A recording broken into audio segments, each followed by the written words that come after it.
Gaming, the channel by two gamers with a Y for gamers with or without a Y. Good job, baby. So we have a very special guest with us today, as you might notice. Would you care to introduce yourself, sir? Hi, I'm John D. Wood. I'm a game designer. Yes, so we've been talking about John a lot in our recent videos, like a lot. So, you know, and we do talk about people a lot, but sometimes it's hard for us to get them on the show. I'm quick to check a bitch if she is out of line. Are you the bitch? But John's moving in a week back to Reno, back to some town. So we're trying to get some action in with him, if you know what I mean.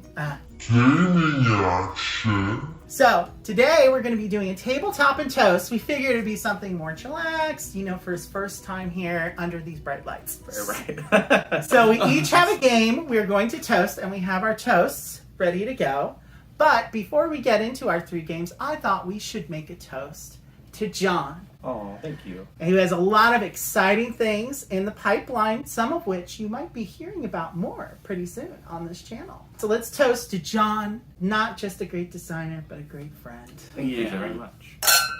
Okay, so who wants to start? Shall I? Mm-hmm. Oh, I'm the leader. Okay, hand me this box. So the first game I'm going to toast is a game that I feel many of you will recognize this designer. I think pretty much everyone watching this channel will have heard of this designer. And this is her follow-up to her big smash-out hit Wingspan, and that is Mariposas, a game of butterfly migration. So this game came out a hot minute ago. I wanted to toast this game because I played this at CJ's Game Day several weeks back. It was the day before Great Escape's big swap meet sale. So you may remember our swap meet sale from several months back. We just did another one. And so the night before I bought this, and Gizmos offer another Phil Walker Harding game, crispy. What else did we get at the swap meet? We got Fantasy Realms. Fantasy Realms and Pompeii. The Downfall of Pompeii. So the last several weeks we've been getting a lot of flush, new, great games, and we really like this one, and I feel like it has been, I think it suffered a little bit of that sophomore shadow from Wingspan coming out. I think it was a year before this. And as I recall, I think it was her first signed game. So Mariposas came out after? Mariposas came out after Wingspan and after Tussie Mussy, actually. Oh. So it was her third game out. So this game is about the butterfly migration from Mexico to Canada. If I have any ornithologists up in the house who are into Lepidoptera. Mariposa is Spanish for butterfly. Right, because the goal of the game, essentially, is to get your butterflies, as many butterflies as you can, back to Canada. And it has a really interesting mechanic of upgrading and kind of removing your butterfly meeples, because you're starting with Generation 1 and you're spawning Generation 2, 3, and 4 by the end of the game, but each season, Generations 1, 2, and 3 will also die, so you're left with nothing but 4 at the end. So as you're trying to navigate around this board, you're trying to collect flowers in order to breed your butterflies to get more of them on the board and move them around to satisfy some of these other variable scoring conditions you have, which change from season to season. And you're also collecting these way station cards and bonuses as you go. It's not a very complicated game mechanically, but very streamlined in my opinion, and it's very brisk and fun, and not a perfect game by any means, but it's something that it was more instant love for me than I felt like Wingspan was. And I think every single review that came out of this, though, because it came out after Wingspan, was like, Mariposas, is it better than Wingspan? How does it compare to Wingspan? And I'm like, I feel it's an unfair comparison, personally, but an understandable one from a marketing perspective for a lot of content creators. But it's sort of like, this is the only thing that this really shares DNA-wise with Wingspan, in my personal opinion, is it's about animals. Maybe a couple other things. Maybe you disagree with me, but no. So as a designer, it is weird to see games get compared to one another, especially within their own wheelhouse, unless it's like a direct comparison. Mm-hmm. So like I can understand, one version of Pandemic versus another, but when Elizabeth Hargrave makes a game, she cares very deeply about the themes, and it's apparent from the gameplay. I mean, it feels very much like you're moving butterflies up to Canada and then bringing them back down. Back into Mexico before the end of the game, and she obviously did a lot of research and she cares very much about it. I know that she has like her own garden and all kinds of stuff like that. So it is weird to see like them get like almost pitted against each other, because that's not really like, as a designer, you kind of just make your own games and you go, I care about this and I like this and this is a fun theme, and I don't think it would have happened if Wingspan hadn't been such a huge phenomenon, right? Sure. Even more so than a lot of games, because it just, I'm not sure even Stonemaier was expecting it to take off the way that it did, but you know, obviously I don't have insider knowledge about that. But I think AEG, I think they might have rushed, I don't know for a fact that they rushed this to print because they were trying to get on the success of Wingspan, but it would make sense from a marketing perspective. But I really feel like there's some valid complaints I think I saw about the game in some of the playthroughs, like the whole thing with the way stations being secret until you flip them over. That's probably one of the bigger flaws in the game, and I will acknowledge that, because it's like something I feel like should be open information that isn't, you know, whereas with the season cards, I understand them being closed information until we all mutually agree to reveal them. Of course, we can play it that way and see if we can figure out for ourselves why maybe she chose that. And most of the complaints about that I have seen from other content creators are people who feel like playing more open information kind of Euros. And this type of game, most of it feels like it should just be totally open information. But she says, sort of the flavor text says, butterflies don't know what's going to happen on their journey. So the way stations being secret is supposed to be kind of a thematic tie-in to butterflies having such short lives and, you know, being, I'm thinking insects, I guess. Sure. You know, and so that idea of you're alighting from flower to flower and town to town, you don't know what you're going to see until you get there. Sure. Like, it's supposed to be this whole journey kind of thing. I get it. I personally feel like I would want to house rule it to just have the way stations flipped over. My personal feeling about that. It's kind of like the same thing in Stardew Valley, where I'd rather just know what Grandpa's goals are from the start, but I understand thematically in the game. For sure. It's like, it's already so tight, and this game is already so tight because you only have, what is it? So there's 4 rounds in spring, and then you have 5 for summer and 6 for fall. So, and you're only playing 1 action card usually each turn, so that means you only get to play 15. So you only get 15 actions really in the whole game, and your action cards are your movement. And you can move multiple butterflies on some of the cards, but it's basically not very far either. You kind of have to decide at the beginning of the game what your route is going to be. Like, do I want to go all the way to Canada and think that I can get these guys back to Mexico or not? Is it going to be worth it? And if I don't know what's under some of those way station cards, I don't really have the information I need to decide really if it is worth it, the route I've decided upon. That was one of my favorite things, though, was like planning my route beforehand. Not knowing what was under the way stations, I almost ignored it. Well, you were the only one that, when we played the last time, that got the points for having, what, it was like orange, green, and yellow. Yeah. And I was for very, the season scoring cards. It was. Yeah. I was very impressed because, like, it was not going to be easy. Even, you know, because you only get so many limited moves and the colors are kind of spread out. So you managed to do it. Well, because I was given that information beforehand, right? So, like, I could plan based off the cards I had. I was like, well, if I put this butterfly here and then I just don't move it again, now I know it's an orange. Okay, so now I need to get my other butterfly. Oh, but I need to spawn a 3rd butterfly.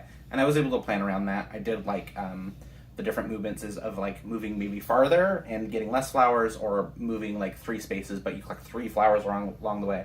That was really fun. Like, where you end up was really neat. I was very. I just think you had the intention, and so you got the most points. He won. And I know for me, I didn't start out thinking, oh, well, I'm going to do this. It's more like, maybe I'll do this. But let's see what happens. Yeah, let's see what happens. And it didn't happen I'm for a me. lonely little Mariposa in an onion patch. Exactly. Or a marigold patch, as the case may be. Yeah, and one of the things I liked about this game immediately is I might not always be successful, but I like trying something a little bit different each time, because the season scoring cards are pretty variable. There's a lot of them. So kind of that's what really guides your strategy from game to game and makes it feel very different, the kinds of things you're doing. And so one of the things I wonder about this game is like, okay, obviously the strategy should be to get some butterflies into Mexico at the end, but is that the only path towards victory? You know what I mean? Yeah, I think if I were to play it again, there is, at the end of the game, you get extra points for your 4 level butterflies. making it back into Mexico. Mm-hmm. And the best we got was 2 in, and that was for everyone. And Mm-hmm. I think what I would do next time is I would sandbag a little bit and like move some of my butterflies up higher, and then move one of my 3s close to the end. Yeah. And try to just spawn a bunch of 4s to get them into Because the that's end what zone. 'cause I that seems did really for fun. the end zone, but I wasn't successful. I was 1 movement point away from being able to get all 3 of those in. Yeah. So if I'd planned maybe there was just 1 turn in the last season that I made the wrong choice, and if I hadn't made that, I would have gotten 3 butterflies in, and I probably still wouldn't have won because you guys Oh, had the that was doubles. No, I thought you were gonna win. Yeah, I was being smarter about that and that, but I spent most of the first 2 seasons trying to do those way station things, and then eventually I'm like, well, these are only 1 point each, and I got to a point where I'm like, I don't think I'm going to get the 4, and then I miscalculated on the season goals for summer because they had to do with having butterflies next to Canada, the Canadian cities, and I was working the first 2/3 of the game just to try to get to Canada and get those because I had a feeling there was going to be some scoring thing for Canada because often they're very good. They're a lot of points, and I was just 1 movement away. So I that think thing for me was that's just why being this 1 is movement so point away. replayable. I mean, I it's agree. obviously going to be replayable because you're going to want to try different strategies and stuff and play it maybe a little differently. So, and it's not an engine builder like Wingspan is. It is something that very much feels like you can sort of pick a strategy at the beginning of the game and follow it through and just kind of be opportunistic about some ongoing points along the way. But I really do think it's it's less luck dependent than Wingspan. It was the thing that I like better about it. Mm-hmm. And I can, even though I'm limited to that 1 card action, I have a little bit more flexibility to kind of do multiple things. Whereas in Wingspan, I really feel overly constricted. Mm-hmm. So this feels both more open and more closed, but in a good way, if that makes sense. Mm-hmm. So Let's look at the box. Look it's how beautiful, pretty that is. beautiful production. Those way is. station cards should have been tokens. That's the other thing Yeah. that was a common criticism, which I agree with. But overall, I think this is a game that's definitely not leaving my collection anytime soon. No. And it's made me really want to try the Fox experiment and see how that also kind of compares to this. Yeah. So she's quickly becoming. This one really impressed me a lot. And as you know, Tussie Mussy is one of our favorite games of all Tussie time. Mussy's one of my favorite Bunchite games. It's so good. Yeah, so I'm looking forward to trying her mushroom game, which I think is going to be coming sometime in the near future. So I think if it has this similar kind of, ecological vibe, like I just love games that have an ecological theme. It's just very, very unique. And I think the thematic integration is really high in this game, which is also brownie points for me. So that's my toast. Mariposas. Mariposas. And women designers. That's Yes. right. Speaking of minority designers. Yes. I will be toasting Stonewall Uprising. Tim, we finally played it. Taylor's the best. The designer's Taylor Schuss. Taylor Schuss. Schuss. Yeah, Taylor's a sweetheart. He's a personal friend of mine. And So what's ironic is I backed this game and we had this game on our shelf before we even met John, just in case you think there's nepotism going here, but whatever. It's I think true. it was we met John for Twitter, and I think it was I was following Taylor, and that's what led me probably. to you. That sounds right. How did So- you guys meet? Through Gamma 2022. Super Cool. professional. This is another game that we feel like hasn't received the love that it really should. It is a tremendous game because it's totally fun. It is a 2-person game. You're playing either as Pride or the Man. Yeah, exactly. So The forces of conservatism. which have been with us now for like God knows how long. But I can honestly say, going back, so much of this I actually remember. He was there. I'm like a living relic. Yeah, it was a really interesting experience playing this game with you because there's wonderful character card art in the game Yes. about all these figures, historical figures and real people, and it has little blurbs about them, and you were kind of like, I've met them. I've been to Harry Hayes' house. Oh, I know this guy. Well, I sure. remember these chicks, So it is worth noting, though, that on those, for the Man, they Taylor went out of his way to purposely not name I anyone. think And Barney's Beanery might have been mentioned in there. I'm kind of thinking yeah. it is. Trying not to really glorify what happened. So I mean, it's a big deal. I'm sure, I don't know how many people down in LA know about that. I ate at Barney's Beanery with my friend that kind of was my gay rights activism mentor. Yeah, and so this was one of the first Kickstarters I would say that was an instant must. There's no way I'm not backing this kind of game, because this is, I think, the first mainstream queer themed game in the hobby. Pretty much, as far as I know. It's not dry. I mean, I feel like, you'll get into it within the confines of the game being about, the man versus pride. I think most gay people can relate to this. Yeah, and some people said that they were reticent to try the game because one of you does have to play as the man. And that could be triggering or too heavy, You do feel awful, like, playing the man. Like, there's... Unless you're me. Well, yeah. He got into it. I got maybe a little too into it, and we had to have a moment where I was like, oh, I need to step back because this is getting a little too real. And I maybe play acting the man a little too evilly. You know what, though? I know this from my own experience. It's very important for gay people to get in touch with that inner critic, and that's the man. Mm. And we have that as residues that are part of our psyches, and you really have to get in touch with it so you can get past that and realize, flush that out. And I think it's a good example. What I really like about this game is that, yes, it's very fun as a game, but it doesn't shy away from being about a serious topic. And I think there is a very healthy catharsis you can get from this game. Yes. That said, and I do appreciate that Taylor, for the man, tried to keep it very general who these forces are at the time that we're doing these things, and he focuses more on the Republicans. Well, he does focus more on the general social trends and social attitudes as opposed to specific people or even very specific groups. But some of the art kind of makes some things clear, like the one for hate groups has shadowy pictures of the Ku Klux Klan and things like that. And I think one of the most emotional pieces of art is, as far as like the AIDS deaths. So you have the person that's weeping at the gravestone, and that is a track in the game. AIDS deaths are happening in the last part of the game. So it's really, I respect people that say, hey, that's a little too heavy or a little too real for me. Well, it was easier in the 70s. I can say that as you play through the 60s, 70s, and 80s. And the 70s, of course, were like a breath of fresh air, and it was sexual revolution. Yeah, sexual revolution. But by the time you do get to the AIDS era, it's like Reaganism. I was really in doubt whether or not I was playing as Pride.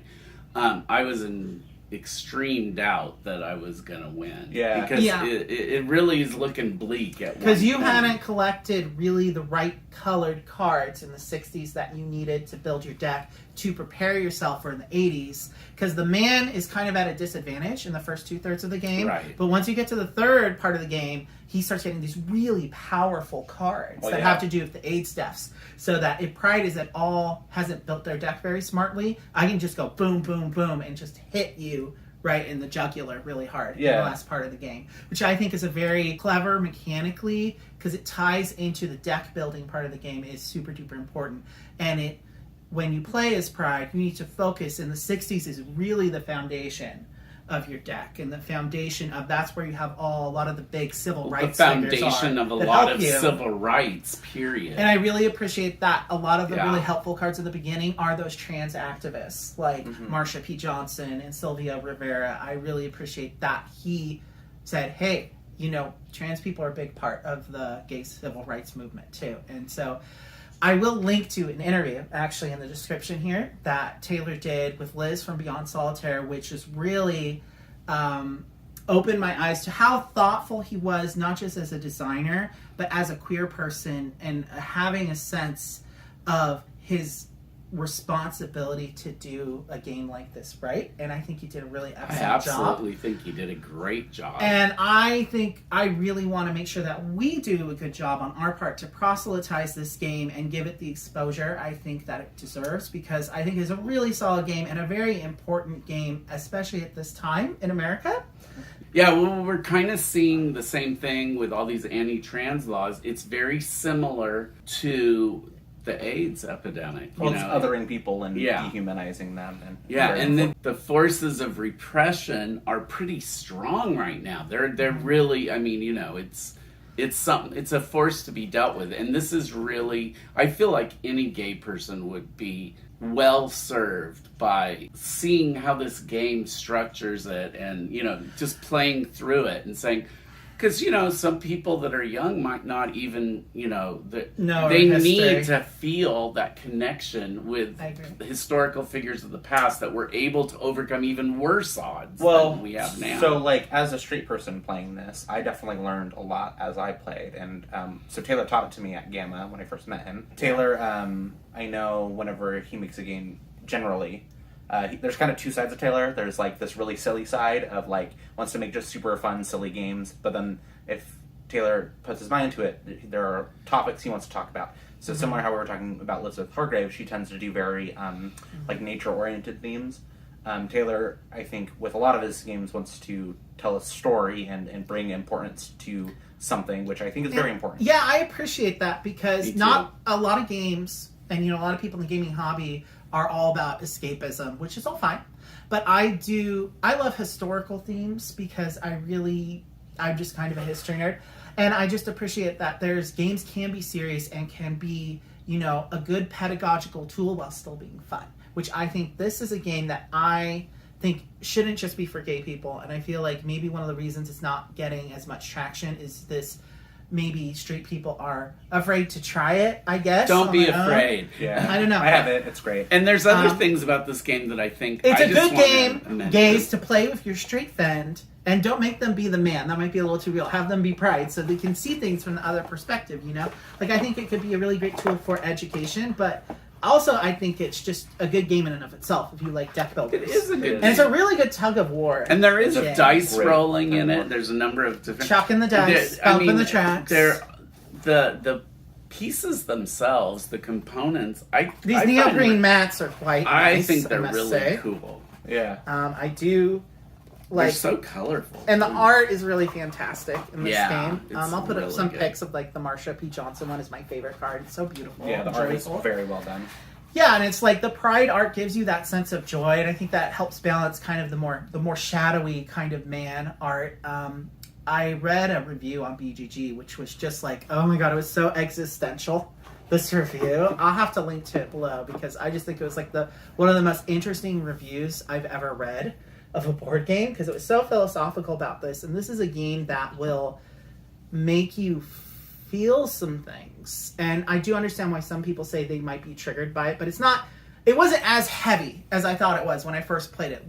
There's a very strong mechanical side to the game with the deck building part of the game. You really have to be strategic, but it is all very tied to the theme. The thematic integration of the kinds of cards you're trying to get for which tracks you're trying to bump are tied to which character you're playing. So I think it's a very well designed game, and I really wish nothing but the best for this and Taylor, and I look forward to his next outing. Yeah, he's doing big things. If he does any other historical games and they're even Instant anywhere back. near as good as this. Instant back. Yeah. Games like this will start to pick up more steam within the hobby because I think they lead to really great conversations while still being fun games. Those two things don't have to be mutually exclusive, and that's what I really appreciate about designers starting to take more chances. But the people taking chances on those games tend to be these war game design publishers. So hey, mad love to the war game publishers who are giving chances to things like No Motherland is another game I think that falls into a similar category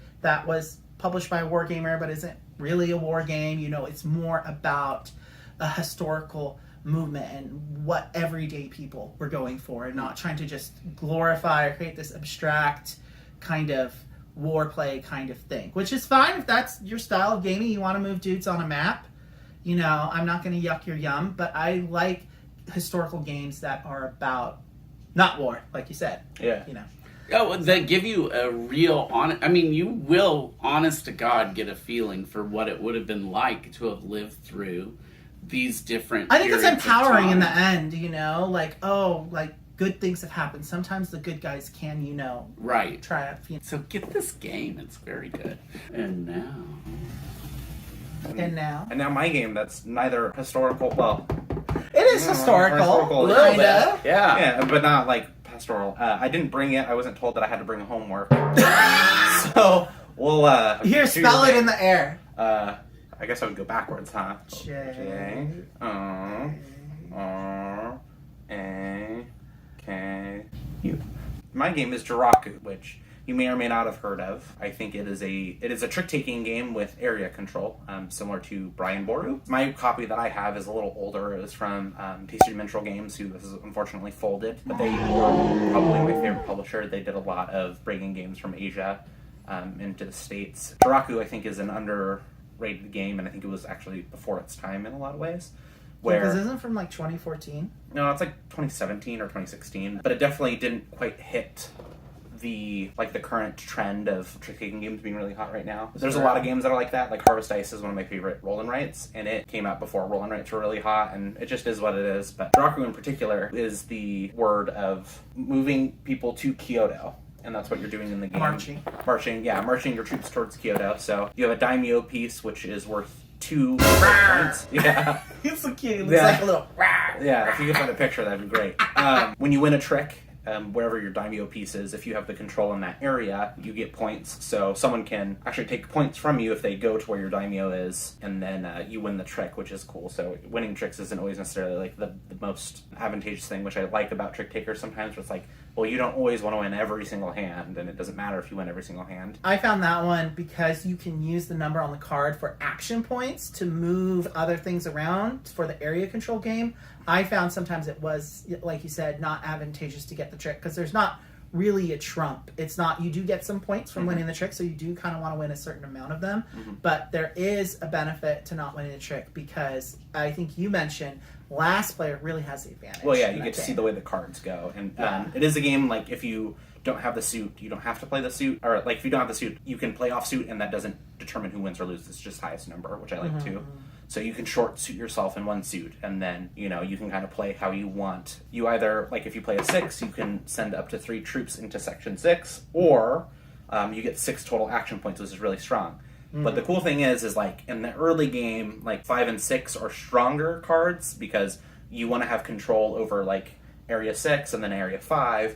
And then as the game progresses through 3 rounds, you want to get further away from those. So those cards become a little less useful over time, which is neat. But you get the information because it shows you on the cards that you're playing. It shows you exactly how many points you're going to get if you're first, second, third. Depending on the round. So changes and I found that round. that was one of the things that I really liked about the game the Very most. user-friendly. It's like, okay, I can see now. It makes a big difference because like most games, you have limited, you can't do everything, and so you're trying to plot out what is going to be the most advantageous. Yeah, I like that route. Area control game where you have basically completely open information, and you can basically too. plan out, and you also have each round, you see how many cards you're going to have, so there's like kind of a little bit of programming because you do like that drafting thing where you pass 2 cards to the left. So you have a little bit of that strategic curation of your actions for the round, and also, well, I don't want to give this card to John because I know that's going to help him get control in like area 5 or 6 or He whatever. doesn't need any help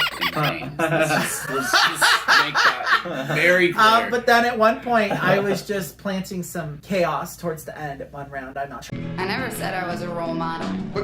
And then at the end, you're all just trying to get to Kyoto and get in there, and you have to decide, okay, am I going to try to put all my eggs in one basket, or I think what you did was smarter, which is spreading things more out. Yeah, like if you just have a troop in a single spot, you might get 2 or 3 points, and that adds up really quickly. Like 2 or 3 here, 2 or 3 here. I think I'm going to get the deluxe edition because my only thing, Oh, I yeah, agree I with think you, they would love that board, it's a nightmare. Yeah, that board is tough, Kinda and also hard. there's the snaking track, so it goes like I think 1, between 2, the 3, two 4, of and you, gotta you push it almost down. knocked everything, that board and everything off at least like 5 times. Oh, yeah. And it's not just because you two are clumsy boys. Yeah. Well, it is in my case. It's very annoying because it's not one complete board. I get that it was a small box thing, Yeah. and they were trying to conserve space to make it cheaper. A lot of Japanese games lean towards that small box thing. There's like these different segments of board you're supposed to put together, but you're like sliding all these cubes and daimyo things across it. And they're little. And I do agree that the most annoying thing about that score track on the last board is not that it's a snaking board. That part's okay. But it's the fact that you have to stack all your cubes on top and they keep on falling down. Yeah. That's, as far as like just the production UI aspect of that, that's something I think I'm glad that there's a deluxe edition now with like the bigger board. It was dual published by TMG and then like some other company, and then once TMG folded, they reprinted it looks like, and I'm very glad that you can get it. But I'm going to be keeping mine because I have a bunch of the TMG small box games and they look great together. I have like Harbor, which I really like from them. I have I do need to Draft, try that one again. Yeah, and they just look great together on the shelf. But it is one of my favorite games that I own, and it's like I really kind of want that deluxe version. Yeah, I'm very conflicted on it. Don't worry, I'll get it and you can play mine, baby. There you go. Anything else? Ninjas are cool. Ninjas are cool. We didn't talk about the ninjas. The ninja cards, which are like a trump, but not a trump. I thought that was one of the most interesting aspects of that, because as he said, if you don't have the color, you don't have to follow. But the ninja only trumps a 6. Yes. It doesn't trump anything else, otherwise it's 0. So you can't use it for action points, but you can use it to spread out some cubes. Mm-hmm. So it's actually a really powerful card, but it's also kind of balanced in the sense that you need a very particular situation for it to actually trump, which makes like all games, there is opportunism going on during that game. Oh, yeah. Totally. And that's kind of, I like games that are not too, you don't want it to be too random, but you also don't want it to be so programmed. You want some unexpected things to happen. Sometimes you'll take a risk and you'll play a card and you're like, I sure do hope that they don't have the ninja card because I just played this. Right, exactly. Yeah. And then they play it and it's off suit and you're like, oh, okay, now I know that they have no suit. It made it fun. Yeah. I thought it was a really fun game to play, and very kind of an intellectual game. Very I tactical. immediately made the connection with chess, even though if you like it's a little area different. control Yeah. and you like trick taking, I think more so if you like area control, because the area control aspect, that's the real meat of the game to me. Yes. The trick taking is really just a means to an end, in my personal opinion, which I still like the way that it works together. I think it's not like a game I've played. I do want to try Brian Boru and see how it compares. Yeah, I haven't played that yet. Gave me that feeling that Kahuna does, but less luck dependent.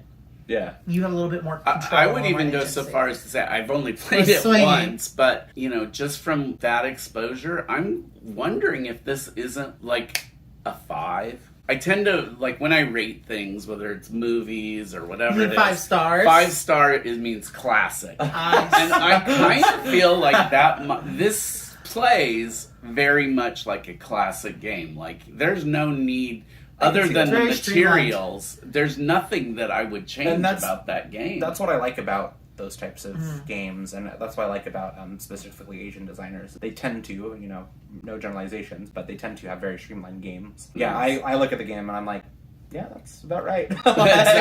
Exactly. It's perfect for the kind of game that it is. I really liked it, and yes, I think it So will glad. be finding its way into our collection sometime Oh, soon. yeah. There is a 2-player variant in the deluxe edition. Oh, that's good. I didn't know that. Yeah, Yes. that might be worth it for me to pick up now. Oh. I think it would be Yeah, worth it edition for for us, because I worry sometimes getting games that you really need 3 players to get for us, because we play so much. Majority of our play time is together, but we have enough regular game days that I feel better about 3 to 4 player games actually getting to the table. But that's a game, like, we really enjoy 2-player only and area control games, like just the 2 of us. So if we could play that at 2, I would be interested to see how it translates into the 2-player variant, if it still feels as dynamic. True. Yeah. Because that can be a I'm hard curious, thing in an area control game or any kind of trick-taking game to make it work at 2 and still feel like... It feels like it has to be either built towards 2 players or it's like 3 to 4 players. That's kind of the way it feels. Because, as you know, we did not care for the 2-player variant of the Crew, otherwise known as the EU. And I'm standing by that statement. Tia can back me up. But the Crew is one of the big reasons why I want to talk about Joraku, because it kind of ushered in the current trick-taking kind of seeing right now. But because of that, I'm like, hey, there's some games that came out before the Crew that I think have merit. That's right, motherfuckers. Oh my god! So, remember, if you like what you see, just send us money. Like it. There is a tip jar down below, but you can also just hit the notification bell and the like and subscribe buttons. That's free. And remember to always be gay. Do crime. Don't get caught. And always, Get gay men! I'm super gay. Taylor? Yeah, of course Taylor's gay. Well, Yeah. Oh, yeah. I don't know. I mean, I don't know if I'm super gay. I'm pretty gay. Well, you are verdant flame I after am all. verdant flame. Yeah, I can see the fire. Remember, John, Wow. just be yourself. Yeah, oh, that's fine. I'm chilling. Oh yeah, here's hoping the camera doesn't die because it's not 100%. Hopefully this Are you isn't in the nervous? frame No. too much. Oh, wow. Have you done these? Nope. These kind of no. Nope. We're popping his media cherry. I've been on. Oh I've been my on god! 2 podcasts. I like that. You should do that. We're popping his Oh no, YouTube he's been cherry. I've been on 2 two podcasts, but this is my He's first been video. on podcasts. Yeah, I have 2 podcasts. Do you want me to slap him? No, it's fine. No. I hope nobody's going to be flipping the table next. Well, it won't be me. It'd be pretty easy to flip this table. It's about to fall apart as it is. Good job, baby. Oh yeah, I watch your channel fairly often.